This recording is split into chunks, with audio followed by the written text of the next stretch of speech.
amigos da Atual TV, Canal 10. Estamos aqui em mais um programa da nossa área PB, nossa Associação Regional de Engenheiros e Arquitetos de Pato Branco. Nessa etapa 2014, temos um convidado na área de pavimentação. Mais uma vez da área de pavimentação, que eu tanto gosto e sempre procuro divulgar, pois é uma área do setor de infraestrutura e que nós precisamos de profissionais trabalhando nessa área, por isso que eu estou sempre procurando divulgar.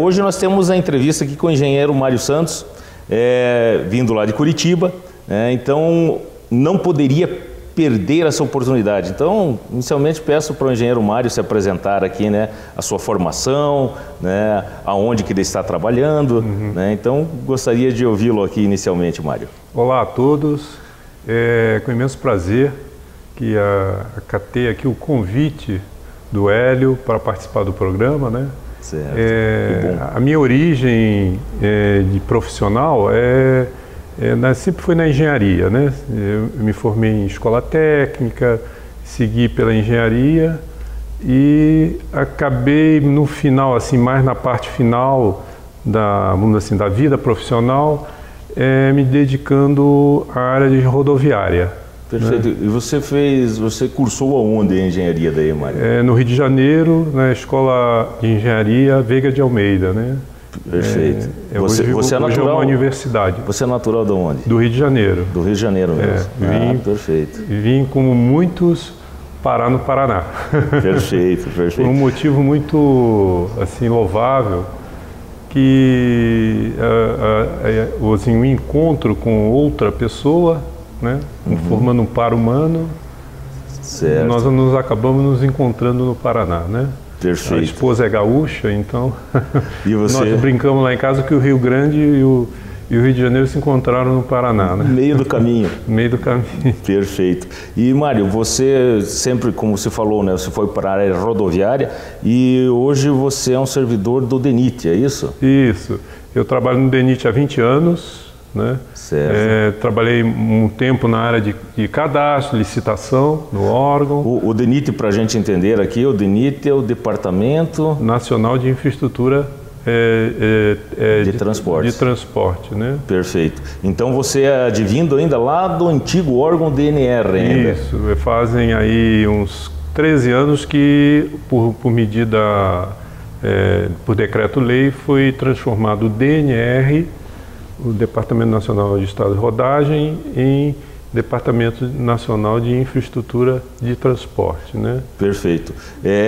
A parte de infraestrutura de transportes, então nós podemos associar o DENIT diretamente às nossas rodovias federais que nós temos aqui no estado do Paraná, Aqui na região tem a BR 158, a 373, a 280, a de Marmeleiro até Barracão, Seriam certo. as mais próximas aqui da temos mais cidade. Um segmento lá de fronteira, Isso, na BR 163, que vai de Barracão e vai até a Cascavel, Essas seriam as rodovias mais do sudoeste. Perfeito. Do Paraná. Perfeito. Uma malha grande rodoviária aqui, sob os cuidados do governo federal. Mário, você falou que inicialmente lá você começou no DNR. O DNR, que é um órgão extinto, que foi sucedido pelo DENIT, ele fez, e é uma referência até hoje, algumas normas de engenharia, queria que você falasse, você chegou a participar da elaboração de algumas normativas, de algum estudo, você tem algum histórico nesse segmento? A prática do órgão é convidar os seus servidores a participar de comissões na formulação de normatizações, Certo. Quando não, especificações e outras demandas administrativas. E eu tenho tido a oportunidade de participar mais na área operacional da rodovia, nos aspectos relativos à faixa de domínio, a acessos. Eu tenho colaborado bastante nessa parte, na normatização dessa área de trabalho, Para a gente entender direitinho, assim, a gente sempre ouve falar e até acabam pedindo para a gente, somos ligados à área rodoviária, existem duas faixas, é isso? Domínio e a outra aqui que seria? A faixa não edificante. Existe assim um desconhecimento dessa... Mas é oportuno aqui, já que estamos no meio de divulgação, tratar desse ponto, né? Hoje é regulamentado as faixas de domínio, que são desapropriações para exatamente a construção da rodovia e as demandas futuras da rodovia, né? Porque dependendo do crescimento, do volume de tráfego de uma rodovia, ela imediatamente às vezes tem que ser aumentada a sua capacidade de tráfego, né? E por isso há uma reserva na faixa de domínio para um aumento, uma duplicação da rodovia, né? Certo. E a faixa não edificante aí é uma estratégia comum aqui dentro do município. Se tem na legislação uma previsão de recuo, certo, né? Para exatamente prevenir o aspecto da edificação, o conflito da edificação com o uso da rodovia, né? Então essa faixa não edificante é uma faixa de propriedade do confrontante da rodovia. Perfeito. Mas ela não é possível nela edificar, né? Edificar ou erguer um prédio, um barracão. Então essa é uma necessidade que as vias públicas, de uma forma geral, municipal, estadual e federal, precisam. É a lei 6766, né? Certo. Do ano de 79, que prevê isso, né? A faixa não edificante. Perfeito.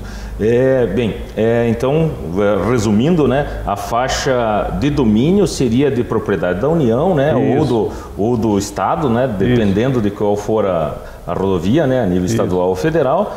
E daí então temos a faixa não edificante. E ela é então determinada por lei federal, é isso? Isso.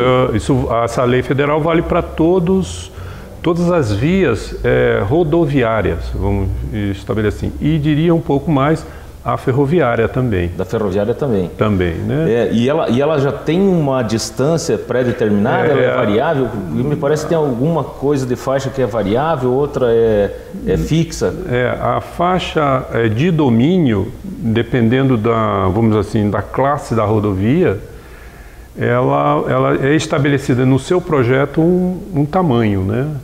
Tamanho com a expectativa que se tenha de vir a duplicar aquela via, né? Então ela é variável para cada rodovia. Ela pode ser variável para cada rodovia. Agora, já a faixa não edificante, essa é estabelecido por lei 15 metros posterior à faixa de domínio da rodovia, né? Ou seja, essa ela é estabelecida de forma contínua em todas as rodovias, né?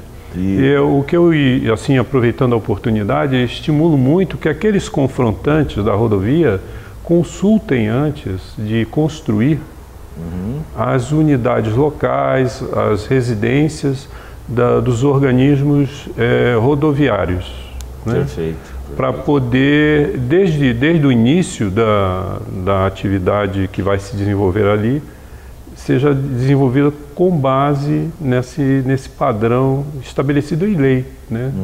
Perfeito. Eu acho que seria o caminho ideal, né? Então, antes, olha, quando surgiu a ideia, eu estou pretendendo construir nas proximidades de uma rodovia, né? Primeiro passo, consulte aqui o DENIT ou o DR, se for em caso estadual, né? Consulte para saber a possibilidade e os afastamentos que seriam, né, se a gente fosse fazer uma referência com o município, né? Porque a demanda de utilizar a rodovia, ela é muito grande. Se você onde construir um segmento rodoviário, é natural que o comércio, a indústria vá colocar seus esforços em torno daquela via, né? Perfeito. Então a gente sempre recomenda que antes de começar qualquer coisa, procure, e eu tenho certeza que os funcionários lotados nessas unidades, nessa residência, atenderão com presteza, porque é isso mesmo que eles querem, ou seja, de ter desde o início um contato, uma forma de encaminhar o assunto pela base legal, né? Então, o primeiro passo, teve a ideia, inicialmente consulte, né, o órgão, né, responsável e vá para posteriormente, né, para seu empreendimento.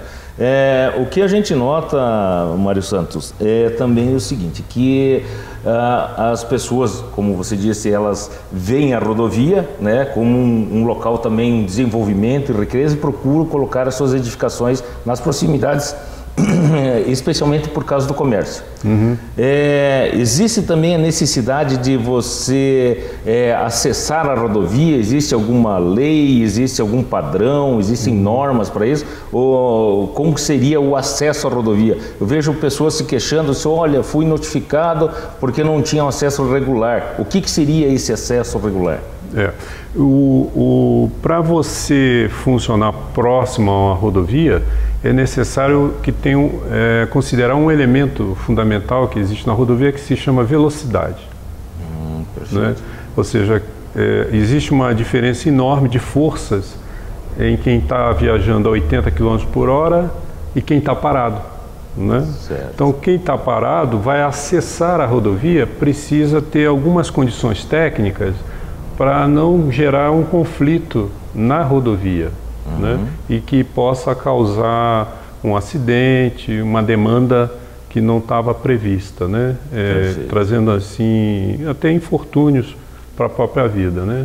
Então, o que é necessário nesse aspecto do acesso é que ele tenha um padrão de regularidade, por exemplo, quanto à sinalização, quanto aos taper de aceleração, de desaceleração, as conversões à esquerda elas estejam bem adequadas, né?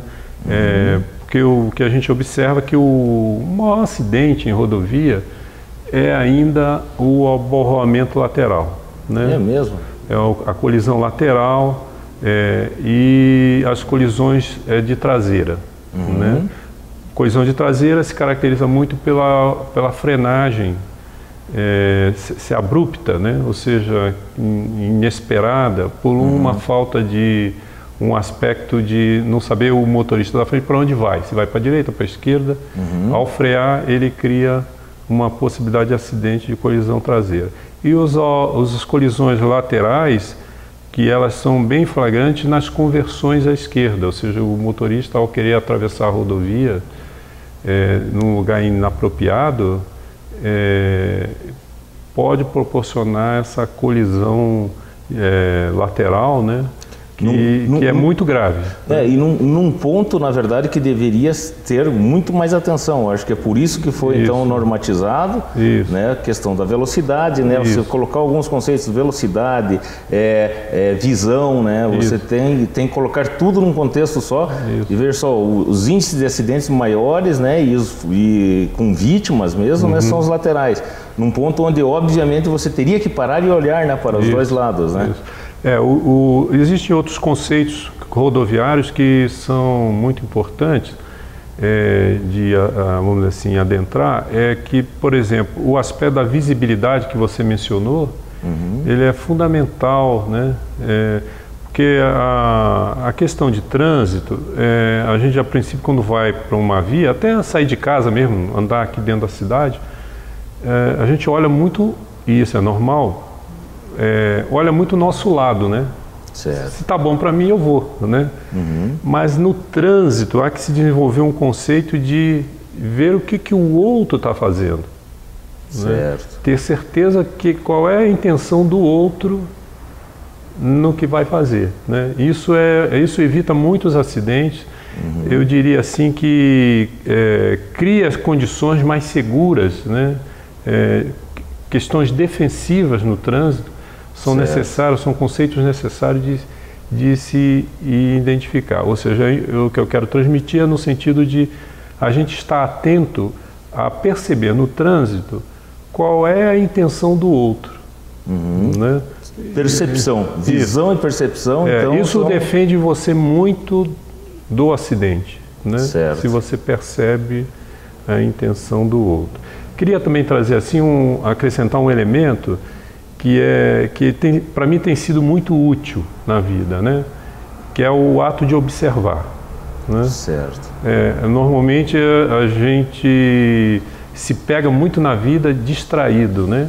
Uhum. Então, a prática de observar, ela é muito interessante porque ela nos faz antecipar ao tempo, né? Bacana. Se eu observo algo e eu tenho condições de me antecipar ao que vai acontecer, né?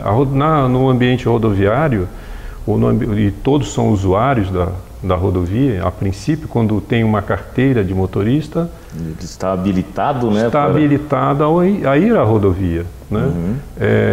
E essa prática precisa muito do desenvolvimento da observação, né? Então, Perfeito. assim, eu queria acrescentar esse aspecto. Queria também relatar algo que para mim foi muito útil na minha vida. Vocês não estão me vendo aqui, mas eu sou muito alto. Verdade, eu não estou em pé aqui, mas sou muito alto. Então, quando eu era guri, eu era o mais alto da turma. Certo. Então, na minha época de guri, as escolas tinham como padrão fazer fila. Certo. Eu diria até uma parada para entrar na escola, né? E tinha que ter um silêncio absoluto para poder entrar à escola, né? Perfeito. Eu, como era o último da turma, ou seja, eu era o mais alto, eu desenvolvi muito a capacidade de observar os colegas e eu orientava quem é que estava assim, ou estava fora do padrão, ou estava cochichando, e eu tinha a missão da professora de controlar a turma. Certo. É interessante que depois, quando cheguei ali na fase dos 18 anos, continuava com a mesma altura e sendo mais alto da turma, mas aí, estudando numa escola militar, eu passei a ser o da frente, porque nas paradas da escola militar é o inverso. O mais alto vai na frente, né? Os primeiros serão os últimos, inverteu. Aí eu passei a ser o exemplo, tinha que ser exemplo para os demais, né? Certo. E passei a ser observado, né? Perfeito. Então tem essa vivência da vida, ou seja, quando pequeno observava os demais, isso me foi muito útil e eu tinha a missão de corrigir os demais. E quando cresci um pouco, passei a ser o primeiro da parada na frente e passou a ser observado. Passei a ser observado cedo. Olha, tem que fazer isso. E essa mão dupla, né, na vida, que a gente, acho que muitas dificuldades que a gente gera na vida porque a gente vai numa mão única, né? É verdade, é verdade. Eu tenho observado como é útil a gente viver essa experiência de mão dupla, né? Ou seja, observar e ser observado é algo muito útil para a própria vida, né? E a gente pode fazer isso em relação ao trânsito, né? Eu acho que viveria de uma maneira mais tranquila. O trânsito precisa de tranquilidade também, né? Porque é inevitável, Hélio, na vida, dentro de casa, com o filho, por mais que a gente até não veja, a gente está sendo observado. É verdade. O filho não abre a boca, mas a gente está lá no fundinho, ele está observando o pai e a mãe, porque é a referência dele. Perfeito. Né? Perfeito. Assim como a gente observa o filho também, né? Ou no estado febril, ou ele está muito quieto, ou ele está muito agitado. A gente observa essas coisas. Então eu queria transmitir esse aspecto de que esse elemento da observação, ele pode ser aplicado em vários aspectos da vida, inclusive nessa prática de usar a rodovia, né? Perfeito, perfeito. Eu acho que uma ótima analogia, Mário, bastante bacana, gostei bastante. Bem, nós vamos ter que chamar um rápido intervalo comercial aqui, né? E na sequência eu gostaria de conversar um pouco mais com o Mário justamente sobre a ocupação de faixa de domínio e de faixa não edificante, principalmente em locais mais urbanizados, né? Até eu gostaria de abordar também, né, o porquê dessa visita, né, do engenheiro Mário Santos aqui a Pato Branco, né? E daí então a gente na sequência vai falar um pouco mais sobre isso. A Zancanaro Terraplanagem é especializada em serviços de terraplanagem residencial, industrial e construção de açudes e lagos. Profissionais qualificados prestando serviços diferenciados, como locação de equipamentos e pavimentação asfáltica para loteamentos, estradas e rodovias. Precisando? Chame a Zancanaro Terraplanagem.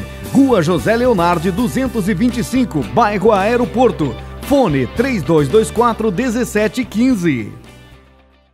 Um país é feito de caminhos, por onde circulam a economia, o progresso e o desenvolvimento. Mais do que isso, caminhos onde circulam pessoas, a passeio, a trabalho, sem pressa ou com urgência, levando consigo suas histórias, seus sonhos, esperanças e lutas.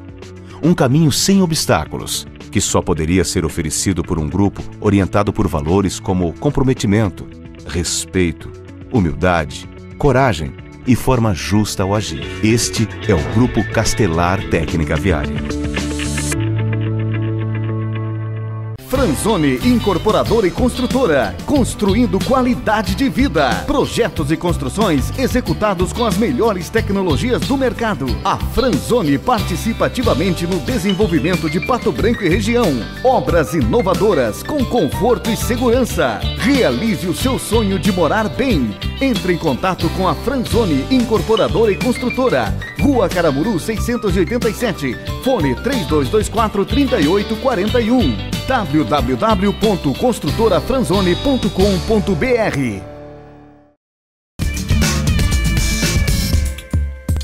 Amigos da Associação Regional de Engenheiros e Arquitetos de Pato Branco, então estamos retornando agora para a segunda etapa dessa conversa com o engenheiro Mário Santos, que está vindo de Curitiba justamente para nos auxiliar aqui em algumas demandas que o DENIT tem exigido, né? Então explica para nós aí o motivo de sua visita aqui à nossa cidade.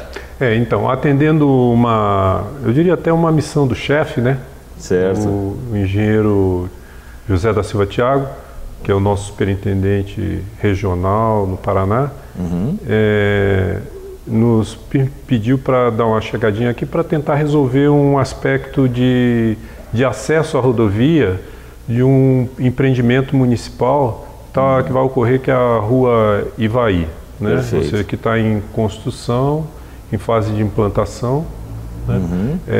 E nós viemos com esse objetivo, né, de dar um encaminhamento técnico para o assunto e economizar tempo, porque o que ocorre normalmente nessas demandas é que utiliza-se muito tempo para às vezes resolver uma coisa pequena, e resolvemos inverter dessa vez, né? Ou seja, vir ao local onde está o fato, né?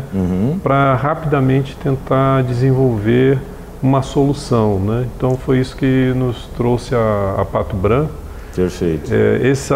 Essa interseção, ela fica aqui no lado mais oeste da cidade, né? Certo. Que é uma futura via municipal que vai favorecer, vamos dizer assim, a entrada da cidade de quem vem do sul, perfeito. do sul do estado, Vitorino, Marmeleiro, né? Essa região. Perfeito. Pela PR 280, né? Ok, então ela vai ser uma interseção, né, na verdade, de uma via municipal com uma rodovia federal. Isso. Ok. E vocês conseguiram chegar assim a um acordo, chegar a uma solução mais adequada para o momento? Como foi essa reunião de vocês com o município? Eu compreendi que foi útil porque fizemos entender à municipalidade, o representante da municipalidade, que deveria dividir o assunto para poder realizá-lo, né? Dividir em 2 etapas o assunto no seu todo para poder... Então, nessa primeira etapa, nós vamos assim resolver o que é possível a nível da chegada do usuário da rodovia no município pela essa rua nova que está sendo construída, né? E alguns aspectos de conversão à esquerda ali no que nós vamos vai acabar ganhando o nome da interseção da Rua Ivaí, né? Porque hoje não tem um nome assim ainda não foi batizado, mas a tendência é essa. Isso. Perfeito, Mário. Nessa abordagem da Rua Ivaí, nós sabemos que existem vários conflitos que geram entre a rodovia e a área urbanizada dos municípios. Historicamente, o que a gente vê, normalmente passa a rodovia num local que é desabitado, né, inicialmente, logo quando forem implantadas. E as pessoas procuram as margens da rodovia justamente para desenvolver seu comércio, são áreas industriais, né? E com a chegada do progresso, né, o que nós vemos é conflitos urbanos e rodoviários, na verdade, né? É comum isso tem acontecido em todas as cidades ou é uma característica só apenas aqui de Pato Branco? Nós temos trevos aqui, o famoso trevo da Taísa, como foi batizado, né? Um conflito bastante grande. Mas isso é em função de que seria? Você poderia atribuir a algum culpado, uma tendência natural do crescimento? Eu proporia que não se buscasse culpados, né? Perfeito. Mas que cada um compreendesse que o crescimento de uma cidade, ainda bem que Pato Branco está crescendo, né? Pois é, você já, até abordando, você já conheceu Pato Branco em anos anteriores e hoje? Isso, é muito diferente, né? Eu conheci Pato Branco assim mais intensamente ali em 2001, 2003, era um outro nível, vou colocar assim um termo técnico, era um outro nível de serviço, né? Ou seja, exigia uma outra condição de atenção no meio rodoviário Pato Branco, né? Mas aí a partir de 10 anos para cá a gente observou que a cidade foi crescendo e, por exemplo, algo assim que a gente pode relatar por exemplo, em Pato Branco não tinha unidade local. Do DENIT, né? Do DENIT, ótimo. Passou a ter a partir de 2005, por aí, porque a região necessitou desse apoio técnico, né? Então, pelo crescimento, nitidamente pelo crescimento da região, da cidade, né? E respondendo à sua pergunta, assim, mais diretamente, não é um privilégio de Pato Branco ter conflitos de trânsito, de crescimento, né? Certo. Eu diria que hoje, tendo uma visão assim de todo o estado, em várias áreas urbanas de cidades do estado do Paraná, existem problemas que paulatinamente a gente vai encaminhando, vai resolvendo, sempre com essa vertente técnica, né? Procurando atender esse aspecto de tentar dar uma solução a esses aspectos da convivência, vamos dizer, do tráfego urbano de todo dia, com o convívio com a rodovia, que a função da rodovia não é em primeiro lugar, atender a zona urbana, mas sim atender o tráfego interestadual ou mesmo estadual. Perfeito. Né? Ou seja, você tem que criar condições de ir e vir das cargas, do próprio usuário da rodovia, o carro particular, né? do ônibus comercial, mas a gente tem que conciliar algumas coisas quando atravessa uma zona urbana, né? Perfeito. Bem, eu gostaria aqui de abordar mais alguns aspectos também da área rodoviária, né, com a área urbana. Infelizmente, nosso tempo aqui passa muito rápido. Nós não temos muito mais tempo para abordar, mas na sequência nós teremos, me parece, o engenheiro Neymar Miquiteira também, né? Uma próxima entrevista, né, nós teremos. Vamos ver se a gente explora um pouco mais esse assunto, né, Mário? Olha, eu agradeço muito a tua vinda, né? Você é uma pessoa que é uma referência para nós lá em Curitiba. Todos que trabalham com a gente aqui, a gente vê a pessoa, o profissional Mário Santos com bastante respeito e consideração. A sua opinião é muito importante para nós e nos ajuda bastante aqui no esclarecimento das questões. Então você é o nosso apoio técnico, a nossa biblioteca lá em Curitiba, que nos dá essa boa referência. Eu deixo o espaço aí para umas considerações finais, né, Mário? E mais uma vez agradeço muito a tua vinda até aqui. Certo. Fico muito grato pelo convite. Sempre não é a nossa área de atividade a câmera. Perfeito. Mas fico assim muito feliz de estar podendo participar aqui e nesse pequeno espaço de tempo esclarecer alguns aspectos do que estamos realizando, né? E eu queria assim deixar por último a observação que utilizem a rodovia, esse é o ponto que eu queria, essa mensagem que eu queria, utilizem a rodovia com maior segurança, né? E a gente não é preciso ser repetitivo aqui, porque no que se constitui usar a rodovia com maior segurança, principalmente os jovens, né? A gente tem observado assim que o tráfego da rua municipal aqui, ele exige um tipo de atenção.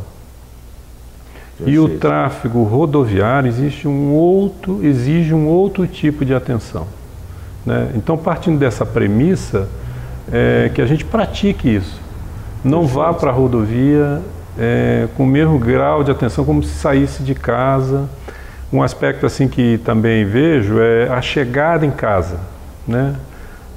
O que eu tenho mais notícias é assim, a pessoa faz uma viagem de 8 horas de rodoviárias, onde é intenso, é muita atenção, mas quando ele vai se aproximando de casa, existe uma tendência a relaxar.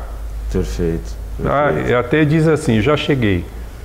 E às vezes não chegou ainda em casa. Então que esse finalzinho de viagem, ele seja mantida a atenção, porque o histórico diz que o finalzinho da viagem é que acaba acontecendo o acidente. Com certeza, a gente já ouviu várias histórias assim, onde chegou em casa, já estava chegando em casa, né, e sofreu um acidente. Isso. Mas eu acho que é o final, pelo cansaço, a falta de percepção, né?